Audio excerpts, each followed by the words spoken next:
그러니까 스트레스라고 하는 것은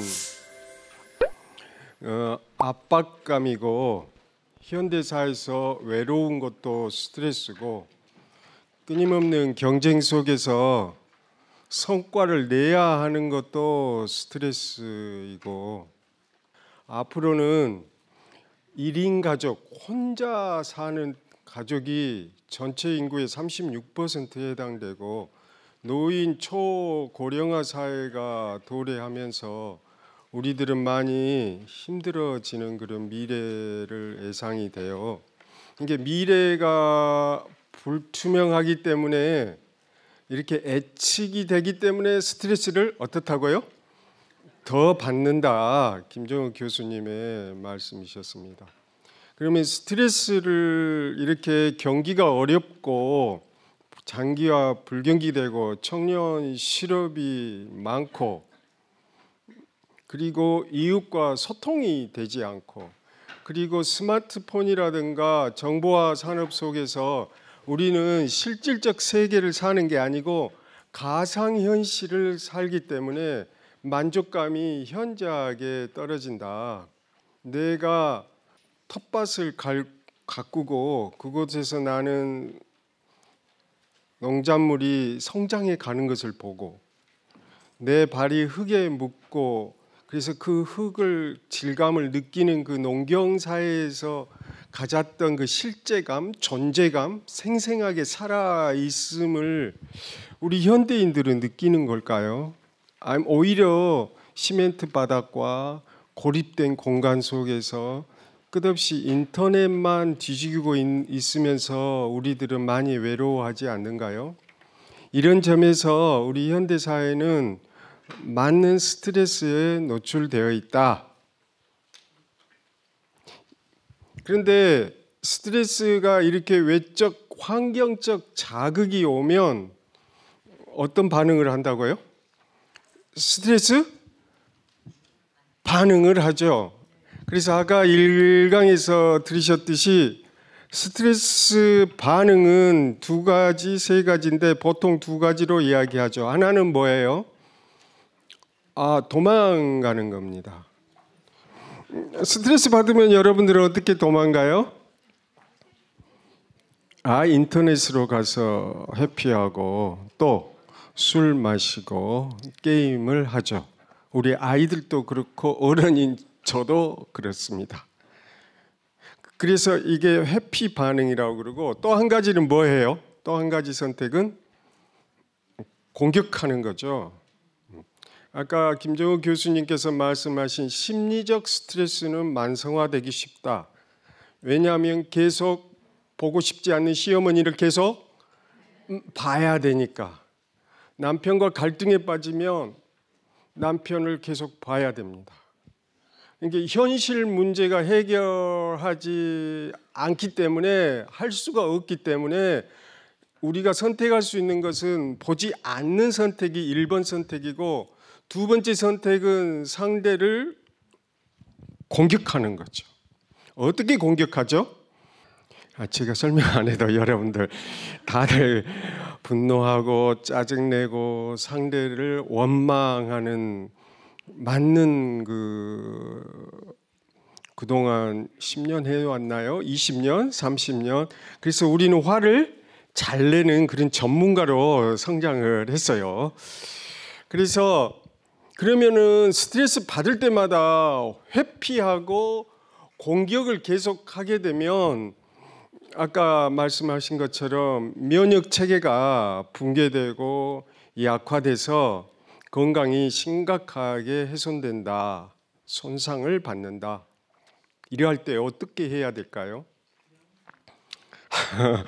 이걸 관리를 하셔야 된다는 거예요. 그런데 신경 생리학적으로 설명하면, 스트레스를 받을 때는 혈압이 올라가고 근육에 저장된 에너지가 공급이 되고 호흡이 빨라져요. 그래서 투쟁하든지 도망가는 준비, 워밍업을 작업을 한단 말이에요. 근데 만성적 스트레스는 계속 에너지를 소모하기 때문에 피곤합니다. 지하철 타고 가면 사람들 보면 어때요? 다들 많이 피곤하고 있어요. 그래서 우리 사회를 피곤 사회다 이렇게 이야기를 하고, 빨리빨리 하다 보니까 엄청난 압박감에 시달린단 말이에요. 그럴 때마다 에너지가 소모가 되죠. 그래서 우리들은 에너지를 재충전하는 기회도 갖지 않는 채 계속해서 이 문화 속에서 에너지를 소비하다 보니까 지치고 피곤한 게 현대인들이다. 이럴 때 어떻게 해야죠? 명상을 하고 이완을 하는 거예요. 명상을 하고 이완을 하는 것은 휴식을 취하는 거죠. 그래서 위협적 상황에서는 교감신경계, 교감은 바깥 대상의 위협에 반응하는 신경계죠. 이것은 계속 우리를 소비하게 만드는 거고, 근데 소비가 됐으면 피곤하고 힘들면 휴식을 취해야 되는데, 잠을 자고 휴식을 취해야 되는데, 만성적 스트레스는 휴식을 취하지 못하게 해요. 계속 전기불은 켜져 있고, 계속 보기 싫은 사람 직장 가서 만나야 되고, 직장에 8시간 근무하는데 보기 싫은 그 직장 상사하고 계속 근무를 해야 되니 쉴 날이 없어요. 옆 사람 얼굴 봐보세요. 편안한가요? 안녕하세요. 얼굴 보니까 어때요? 웃는 얼굴 보니까? 네, 좋죠. 네, 그게 휴식이에요. 휴식을 하면 부교감 신경계가 활성화가 되는 거죠. 부교감 신경계의 활성화가 되면서 편안하고 좋은 느낌을 받고, 잠을 자고 휴식을 취할 수 있어요. 그 휴식 기간에 면역 체계가 복원이 되는 거고 에너지가 새로 생성이 되는 거죠. 봄날이 되면 새싹이 돋아나는 것처럼 나의 에너지가 점점 이렇게 새롭게 돋아나는 거예요. 봄날입니다. 여러분도 에너지가 그렇게 솟아나길 바라겠어요. 안녕하세요. 옆 사람한테 인사하세요. 올 봄에는 에너지가 그렇게 솟아나시기 바라겠습니다. 이렇게 에너지가 솟게 하려면은 현실적으로는 두 가지인데, 하나는 의사소통하는 연습이고, 갈등된 상사하고 의사소통하셔야 되고, 갈등하는 고 시어머니하고도 소통을 하는 기술을 배우셔야 돼요. 그래서 이렇게 현대인들에게 의사소통을 하셔야 돼요. 이제 독거 1인 가족이 많아지고 점점 우리는 외로울 때 가장 강력한 행복을 담보해 줄 수 있는 게 의사소통 기술입니다. 친구하고 소통해야 되고, 친구가 있어야 덜 고통받고 행복하죠. 그 다음에 또 한 가지 해야 할 것은 이것은 바깥으로 해야 할 일이죠. 여러분들이 사찰에 가고 친구를 사귀는 것은 그 친구를 통해서 나의 행복을 느낄 수 있기 때문이죠. 그 다음에 또 한 가지 해야 할 거예요. 뭐예요? 명상하는 겁니다. 명상을 하면 휴식을 취할 수 있어요. 그러니까 우리가 여기서 스트레스 관리하자는 것은 안으로는 명상을 하자는 거고, 바깥으로는 뭘 하자는 거죠?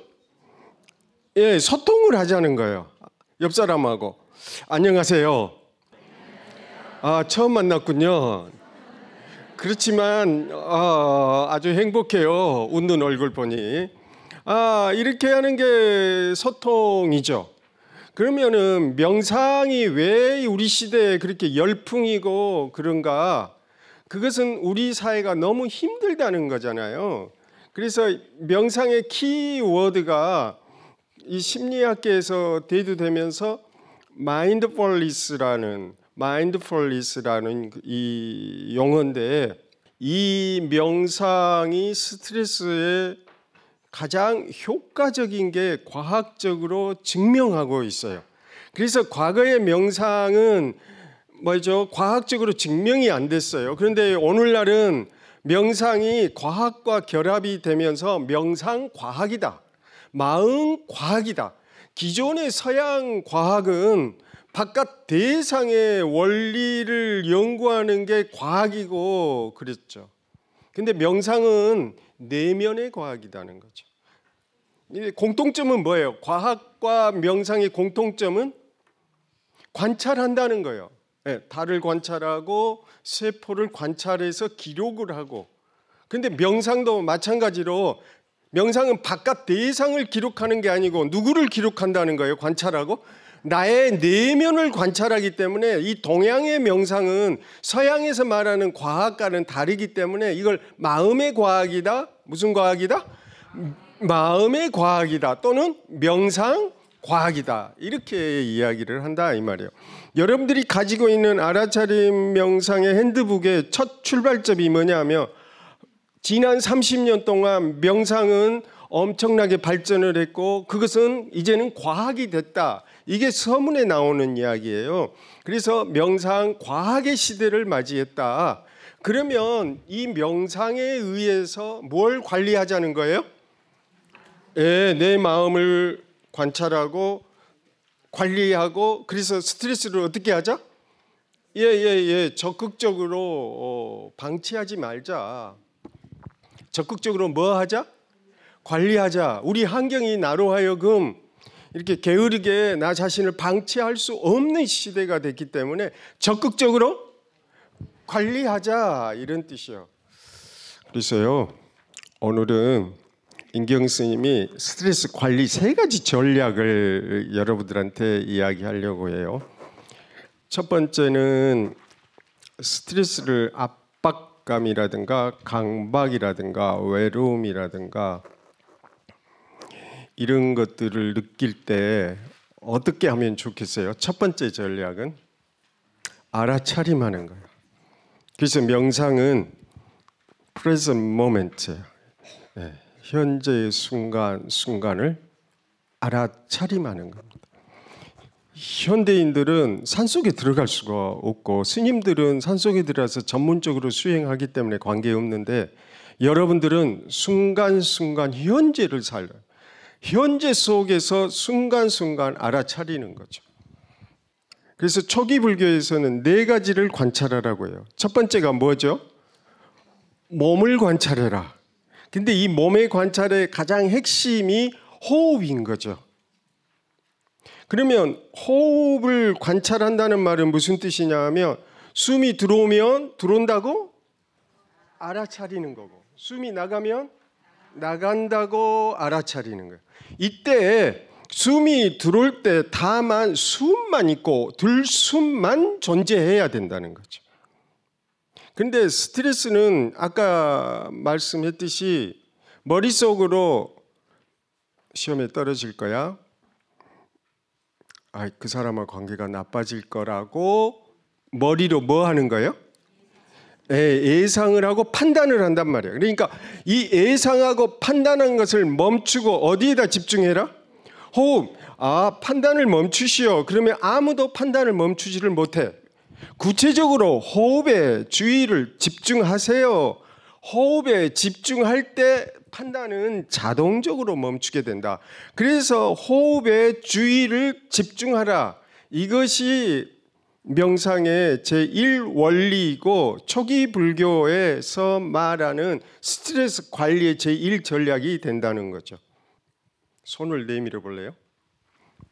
숨 들어 마셔봐요. 저 따라해봐. 숨을 들어 마셔요.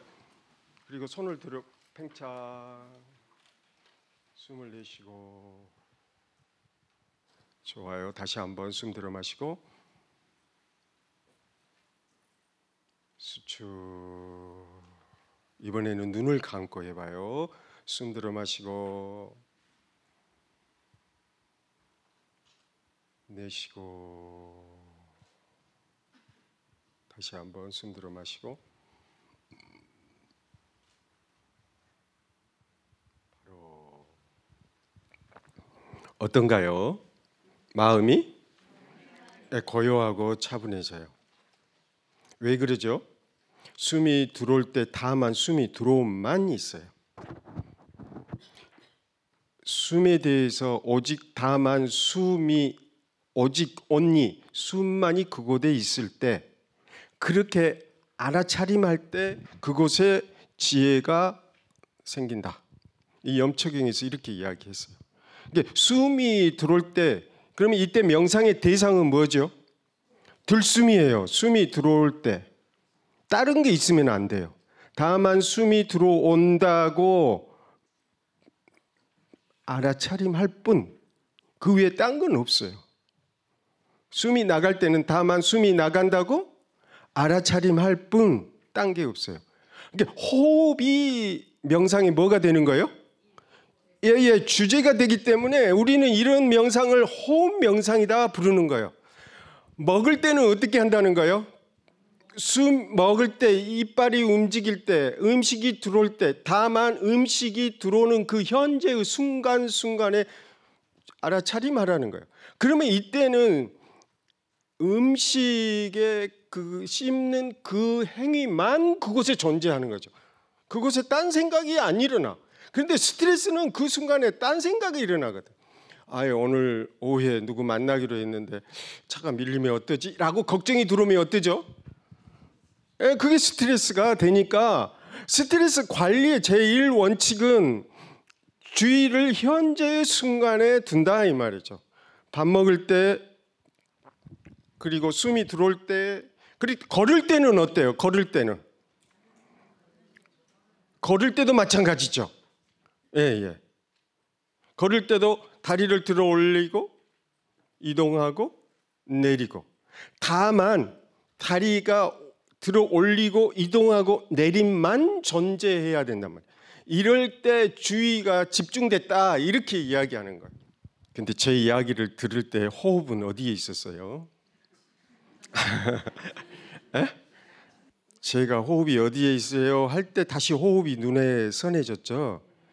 이것을 제 손을 따라서 해봐요. 숨 들어 마시고 그러면 호흡이 눈앞에 어때요? 선명해졌어요. 이런 것을 정경이라고 그래요. 뭐라고요? 정경. 예. 근데 제 이야기를 들으면 호흡은 어떻게 돼요? 사라지죠. 여러분들의 귀에 집중하는 거예요. 인경 스님의 소리에 귀에 집중하기 때문에 그때의 정경은 뭐예요? 대상은 소리죠. 새소리, 인경 스님의 목소리가 여러분들의 귓속을 파고들어요. 다만 그 소리가 들릴 때 그때 주의가 그곳에 알아차림이 있는 거죠. 그리고 그 상태를 배경이 정경으로 전환됐다 이렇게 이야기해요. 그리고 그 배경에 사진 찍어 보셨어요? 사진 찍어 보면 초점이 맞춰지면 어떻게 돼요? 그 이미지가 선명해서 그게 눈앞에 선명해지고 또 초점이 안 맞힌 것은 어때요? 흐려서 배경 처리가 된다 이 말이에요. 그러면 여러분들이 호흡에 집중하면 호흡이 선명하게 떠오르고 이걸 알아차림한다 그러는 거예요. 그 다음에 인경스님의 소리에 귀에 집중하면 인경스님 소리가 어때요? 선명하게 들린단 말이에요. 그러면 이때의 정경은 소리가 되는 거죠. 그러니까 순간순간 일상의 삶 속에서 명상을 하는 거다. 그러니까 순간순간 현재의 순간순간 알아차림하는 거. 이 전략이 이 수행이 스트레스 관리의 몇 번째라고요? 첫 번째 원리, 첫 번째 전략이다 이 말이죠. 이게 초기 불교가 우리 현대인들에게 제공해 주는 첫 번째 전략인 거다 이 말이에요. 두 번째는 유식 불교예요. 대승 불교. 유식 불교 들어보셨어요? 유식 불교에서는 이 마인드풀니스 사띠를 어떻게 해석을 하냐면은 원래 사띠는 그 사전에 찾아보면 마인드풀니스도 있고 어웨어니스도 있어요. 자각이란 말도 있고. 그런데 사띠의 원래의 뜻은 메모리, 기억하다예요. 잊지 않고 뭐예요? 기억하다. 메모리, 뭘 잊지 않고 기억하냐? 예, 첫 번째 뜻은 부처님의 가르침을 잊지 않고 기억하는 거예요. 그래서 잃어버린 것을 어떻게 해요?